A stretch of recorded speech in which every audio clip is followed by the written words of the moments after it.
السلام عليكم. الذهب الابيض وجمال الذهب الابيض واطقم ذهب ابيض النهارده اهو. الطقم اسوره وحلق وكمان الكوليه و28 جرام كل الوزن، وكمان ماستر جولد وكرمينا بيشتركوا معانا في تقديم اطقم شياكه جدا.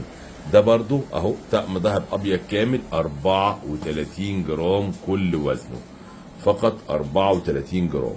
كمان الطقم الابيض انتاج شركه لازوردي اهو، ده ووزنه كله يا جماعه مش هتصدقوا 40 جرام، بالخاتم بتاعه بالاسوره اهو. الخاتم اهو زي ما يكون الماس، فعلا لازوردي بتركب تركيب زي الالماس بالظبط، و40 جرام كل وزن الطقم ده.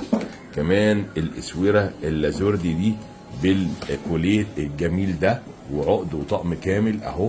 والطقم ده كله يا جماعه 29 جرام 30 جرام كل وزن الطقم التحفه ده. اخر طقم معايا اللي هو الطقم الحصيره ده، والطقم ده يا جماعه يمكن تقيل شويه بس طقم في منتهى الشياكه. الناس اللي بتحب الحاجات بقى الذهب الابيض بجماله وشياكته، الطقم ده حوالي 60 جرام تقريبا، عيار 18. تحف فنيه متقدمه معانا كل يوم.